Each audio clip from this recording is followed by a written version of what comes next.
हमारे पृथ्वी की सतह ऊपर से देखने में कितनी शांत और स्थिर लगती है ना।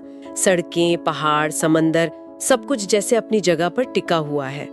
लेकिन अगर हम इसके नीचे झांक पाते तो हमें पता चलता कि हमारे पैरों के नीचे एक खौलता हुआ, हमेशा बदलता हुआ संसार है। एक विशाल गर्म इंजन जो अरबों सालों से बिना रुके काम कर रहा है। बिल्कुल, और ये सिर्फ किताबी ज्ञान नहीं है। पृथ्वी के अंदर जो हो रहा है उसी से हमें समझ आता है कि हिमालय जैसे विशाल पहाड़ कैसे बने, या जापान में इतने भूकंप क्यों आते हैं। सही बात है। हमारी अर्थव्यवस्था जिन खनिजों पर चलती है वो कहाँ से आते हैं, इन सब सवालों के जवाब पृथ्वी की गहराई में ही छिपे हैं। तो फिर सबसे बड़ा सवाल तो यही उठता है, हम ये सब जानते कैसे हैं। मेरा मतलब है, इंसान चांद तक पहुंच गया, लेकिन पृथ्वी के अंदर तो हम कुछ ही किलोमीटर तक गड्ढा खोद पाए हैं। हजारों किलोमीटर नीचे क्या है, ये हमें कैसे पता चला। कोई अर्थस्कोप तो नहीं है, लेकिन हमारे पास उससे भी बेहतर तरीके हैं। देखिए, आपके सवाल का जवाब दो तरह के स्रोतों में छिपा है। एक है प्रत्यक्ष यानी डायरेक्ट सोर्सेज, और दूसरे हैं अप्रत्यक्ष यानी इनडायरेक्ट सोर्सेज। ओके, तो डायरेक्ट सोर्सेज का मतलब हुआ कि हमने सीधे तौर पे अंदर से कुछ निकाल कर देखा, जैसे खुदाई करके। हाँ बिल्कुल, जैसे दक्षिण अफ्रीका के सोने की खदानें जो 3-4 किलोमीटर गहरी हैं, या फिर आर्कटिक महासागर में कोला सुपर डीप बोरहोल जैसा एक प्रोजेक्ट था जो लगभग 12 किलोमीटर तक खोदा गया था। इनसे में सीधे चट्टानों के नमूने मिलते हैं। लेकिन पृथ्वी की त्रिज्या तो 6000 किलोमीटर से भी ज्यादा है। हाँ, 6371 किलोमीटर। तो ये 12 किलोमीटर की खुदाई तो बस सेब के छिलके को खरोचने जैसा हुआ। सही बात है, ये तो कुछ भी नहीं हुआ। तो फिर असली कहानी अप्रत्यक्ष मतलब इनडायरेक्ट सोर्सेज से पता चलती होगी। एग्जैक्टली। ये एक तरह की वैज्ञानिक जासूसी ही है। ये जासूसी कैसे की जाती है? इसमें सबसे बड़ा जासूस है भूकंपीय तरंगे या साइस्मिक वेव्स। अच्छा। जब भी कहीं भूकंप आता है तो उससे जो ऊर्जा निकलती है वो तरंगों के रूप में पूरी पृथ्वी से होकर गुजरती है। ये तरंगे एक तरह से पूरी पृथ्वी का एक्सरे कर देती हैं। अच्छा। इनके अलावा अंतरिक्ष से गिरने वाले उल्कापिंड, जिनका निर्माण पृथ्वी के साथ ही हुआ था, वो भी हमें बताते हैं कि पृथ्वी के केंद्र में क्या हो सकता है। और तो और गुरुत्वाकर्षण में आने वाला मामूली फर्क और हमारा चुंबकीय क्षेत्र, ये सब मिलकर एक तस्वीर बनाते हैं। भूकंपीय तरंगे सुनने में यही इस पहेली का सबसे अहम हिस्सा लगता है कि भूकंप जैसी विनाशकारी चीज असल में हमें हमारे ग्रह को समझने में मदद करती है। तो ये तरंगे काम कैसे करती हैं? जब भूकंप आता है तो ऊर्जा निकलती है जो तरंगों के रूप में फैलती है। अब ये तरंगे किस रफ्तार से चलेंगी और किस रास्ते से जाएंगी, ये इस बात पर निर्भर करता है कि वो किस चीज से गुजर रही हैं, ठोस से, तरल से या गैस से। हर पदार्थ में इनकी चाल बदल जाती होगी। हाँ बिल्कुल। मुख्य रूप से 3 तरह की तरंगे होती हैं, पी, एस और एल तरंगे। पी, एस और एल, चलिए पी से शुरू करते हैं। पी तरंगे या प्राइमरी वेव्स सबसे तेज होती हैं। ये अनुदैर्ध्य लॉन्गिट्यूडनल होती हैं, मतलब ये अपने रास्ते में आने वाले कणों को आगे पीछे धकेलती हुई चलती हैं। और इनकी सबसे बड़ी खासियत ये है कि ये ठोस, तरल और गैस तीनों से गुजर सकती हैं। ओके, तो पी तरंगे तो हर जगह चली जाती हैं। फिर एस तरंगों में क्या खास है?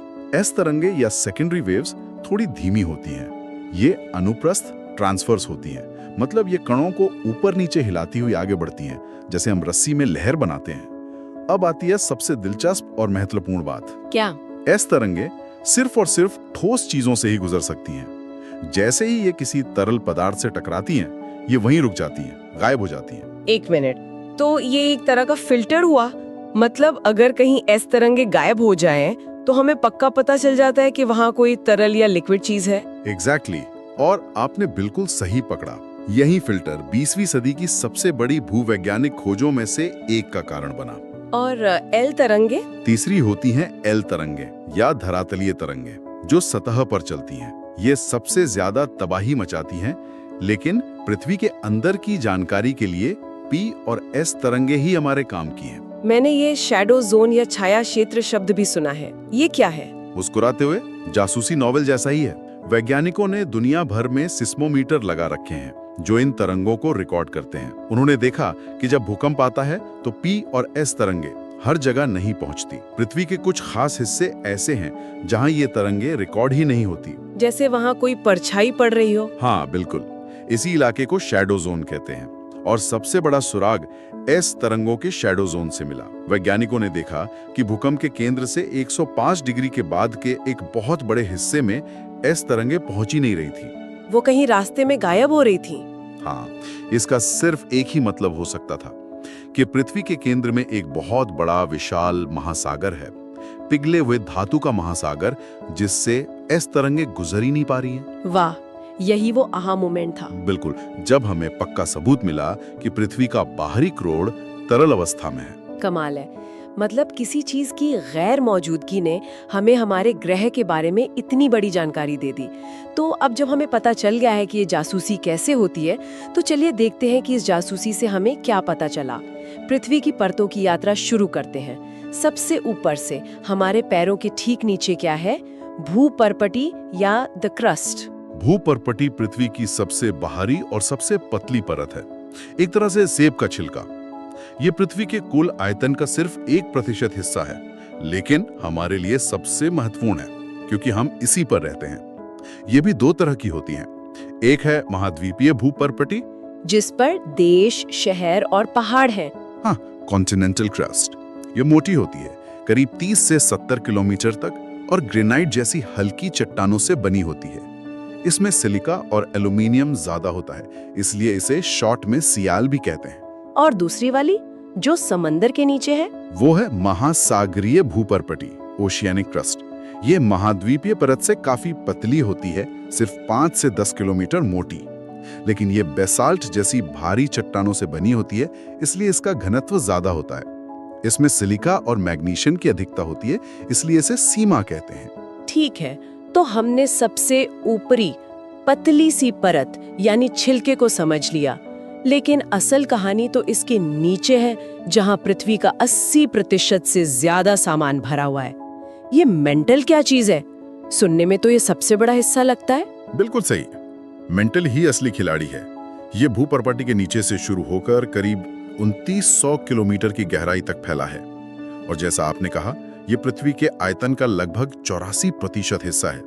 ये परत है तो ठोस चट्टानों की, लेकिन बहुत ज्यादा तापमान और दबाव की वजह से ये प्लास्टिक जैसी है। मतलब बह सकती है। आप कह सकते हैं कि बहुत गाढ़े शहद की तरह है, जो बहुत बहुत धीरे बह सकता है। और यहीं पर वो संवहन धाराएं या कन्वेक्शन करंट्स चलती हैं, जिनका जिक्र बार बार प्लेट टेक्टोनिक्स में आता है। हाँ, इसे ऐसे समझिए जैसे आप पानी का एक पतीला गैस पर चढ़ाते हैं। नीचे का पानी गर्म होकर हल्का होता है और ऊपर उठता है, और ऊपर का ठंडा भारी पानी नीचे जाता है। अब कल्पना कीजिए कि यही प्रक्रिया चट्टानों के साथ हो रही है, बेहद धीमी गति से, लाखों करोड़ों सालों में। तो मेंटल में नीचे की चट्टानें गर्म होकर ऊपर उठती हैं और ऊपर ठंडी होकर वापस नीचे जाती हैं। बिल्कुल, और यही धीमी गति की उबलती हुई चट्टानें अपने ऊपर तैर रही भूपर्पटी की प्लेटों को धकेलती हैं। तो इसका मतलब ये हुआ कि मेंटल ही वो इंजन है जो सतह पर सब कुछ चला रहा है। महाद्वीपों का खिसकना, हिमालय का बनना, भूकंपों का आना। निश्चित रूप से ये पृथ्वी का विवर्तनिकी इंजन है, टेक्टोनिक इंजन। सारे ज्वालामुखी के लिए जो मैग्मा बनता है, वो भी इसी मेंटल में बनता है। तो सतह पर होने वाली लगभग सारी बड़ी भूगर्भीय हलचल का कंट्रोल रूम यही मेंटल है। वाह, अब इस कंट्रोल रूम से भी नीचे चलते हैं, ग्रह के बिल्कुल केंद्र में, क्रोड या दी कोर की तरफ। क्रोड पृथ्वी का सबसे भीतरी और सबसे घना हिस्सा है। ये आयतन का लगभग 15% है, लेकिन द्रव्यमान का करीब 32% है। ऐसा क्यों? क्योंकि ये मुख्य रूप से भारी धातुओं, लोहा और निकल से बना है, इसीलिए इसे नाइफे परत भी कहते हैं। और जैसा हमने भूकंपीय तरंगों से जाना, इसके 2 हिस्से हैं, बाहरी क्रोड और भीतरी क्रोड। बाहरी वाला तो तरल है, जैसा एस तरंगों ने हमें बताया। हाँ, बाहरी क्रोड करीब 2200 किलोमीटर मोटा, पिघले हुए लोहे और निकल का एक विशाल महासागर है। इसका तापमान 4000 से 6000 डिग्री सेल्सियस तक होता है। और सबसे हैरत अंगेज बात यह है कि इस पिघले हुए धातु के घूमने से ही पृथ्वी का चुंबकीय क्षेत्र पैदा होता है, एक विशाल डायनेमो की तरह। बिल्कुल। और ये चुंबकीय क्षेत्र हमारे लिए एक अदृश्य सुरक्षा कवच की तरह है ना? जी, जो हमें सूरज से आने वाले खतरनाक रेडिएशन से बचाता है। हाँ, ये हमें सौर तूफानों से बचाता है। इसके बिना सूरज की खतरनाक किरणें हमारे वायुमंडल को उड़ा ले आती, जैसा शायद मंगल ग्रह के साथ हुआ। तो हमारे ग्रह पर जीवन का अस्तित्व काफी हद तक इस पिघले हुए घूमते हुए बाहरी क्रोड पर निर्भर करता है। ये सोचना ही कितना अजीब है। अब इसके भी अंदर चलते हैं, बिल्कुल केंद्र में आंतरिक कोर। आंतरिक क्रोड लगभग 1200 किलोमीटर की त्रिज्या वाला एक ठोस गोला है। ये भी लोहा और निकल का ही बना है। लेकिन यहाँ एक पहेली है। इसका तापमान 6000 डिग्री सेल्सियस से भी ज्यादा हो सकता है, जो सूरज की सतह के तापमान के बराबर है। एक मिनट, क्या कहा आपने? सूरज की सतह जितना गर्म पर फिर भी ठोस? ये कैसे हो सकता है? इतनी गर्मी में तो किसी भी चीज को पिघल जाना चाहिए। यही तो सबसे आश्चर्यजनक बात है। इसका कारण है दबाव, जबरदस्त दबाव। आंतरिक क्रोड के ऊपर पूरी पृथ्वी का वजन पड़ रहा है। ये दबाव इतना ज्यादा है कि ये लोहे के परमाणुओं को पिघलने ही नहीं देता। वो तरल की तरह बहना तो चाहते हैं, लेकिन दबाव उन्हें कसकर एक ठोस गेंद के रूप में बांधे रखता है। ये तो दिमाग को चक्कर देने वाली बात है। तो हमारे ग्रह के केंद्र में सूरज की सतह जितनी गर्म एक ठोस लोहे की गेंद है। वाह! चलिए एक बार इन परतों को समझने के लिए कुछ ठोस उदाहरण देखते हैं। आपने जापान का जिक्र किया था। बिल्कुल। 2011 का जापान भूकंप एक सबडक्शन जोन में हुआ था, जहां भारी महासागरीय पैसिफिक प्लेट हल्की महाद्वीपीय यूरेशियन प्लेट के नीचे धंस रही है। कभी कभी ये प्लेटें अटक जाती हैं, तनाव बढ़ता जाता है, और फिर जब ये अचानक खिसकती हैं तो अरबों टन चट्टान की ऊर्जा एक साथ निकलती है। 2011 में यही हुआ था। हाँ, ये पृथ्वी की आंतरिक गतिशीलता का एक सीधा और विनाशकारी प्रमाण था। इसी तरह दुनिया का पैसिफिक रिंग ऑफ फायर या मध्य अटलांटिक कटक, ये सब इसी मेंटल इंजन के काम करने के सबूत हैं। तो अब ये सब समझने के बाद अगर कोई इन कॉन्सेप्ट्स को एक व्यवस्थित तरीके से समझाना चाहे तो सबसे जरूरी बातें क्या होंगी? देखिए, कहानी का सार ये है कि हमें सबूतों को प्रक्रिया से और प्रक्रिया को उसके प्रभाव से जोड़ना होगा। शुरुआत हमेशा अप्रत्यक्ष स्रोतों, खासकर भूकंपीय तरंगों से होनी चाहिए। ये बताना जरूरी है कि P और S तरंगों के व्यवहार से ही हमें पता चला कि कौन सी परत ठोस है और कौन सी तरल। और फिर हर परत की भूमिका। हाँ, मेंटल की संबंध धाराओं को प्लेट टेक्टोनिक्स के इंजन के रूप में समझाना होगा। तरल बाहरी क्रोड को पृथ्वी के चुंबकीय कवच के स्रोत के रूप में जोड़ना होगा, और फिर इन सब आंतरिक प्रक्रियाओं का सतह पर क्या असर होता है ये बताना होगा। जैसे पर्वत निर्माण, ज्वालामुखी, इस तरह पूरी कहानी जुड़ जाती है। बिल्कुल सही। तो आज की इस पूरी बातचीत को अगर समेटें तो हमने समझा कि पृथ्वी की शांत सतह के नीचे एक बेहद सक्रिय और शक्तिशाली दुनिया है। हमने ये भी जाना कि भूकंपीय तरंगों जैसे अप्रत्यक्ष सुरागों ने हमें इस छिपे हुए संसार के राज खोलने में कैसे मदद की। हाँ, अगर 3 सबसे जरूरी बातें याद रखनी हो तो वो ये है। पहला, एस तरंगों का छाया क्षेत्र इस बात का सबसे बड़ा सबूत है कि बाहरी क्रोड तरल है। दूसरा, मेंटल अपनी संवहन धाराओं के कारण पृथ्वी का विवर्तनिकी इंजन है, जो सतह पर हर बड़ी हलचल के लिए जिम्मेदार है। और तीसरा, यही तरल बाहरी क्रोड पृथ्वी के चुंबकीय क्षेत्र का जनक है, जो हमारे ग्रह पर जीवन की रक्षा करने वाला कवच है। अंत में हमारे श्रोताओं के लिए सोचने के लिए एक सवाल छोड़ जाते हैं। ये सोचना कितना अद्भुत है कि पृथ्वी के भीतर अरबों वर्षों से एक विशाल गर्म इंजन चल रहा है, जो सतह पर जीवन के लिए जरूरी परिस्थितियां बना रहा है। तो सवाल यह है कि क्या पृथ्वी की इस आंतरिक ऊष्मा, जिसे हम भूतापीय ऊर्जा कहते हैं, भविष्य में हमारी ऊर्जा की जरूरतों को पूरा करने के लिए एक स्थायी और स्वच्छ स्रोत बन सकती है,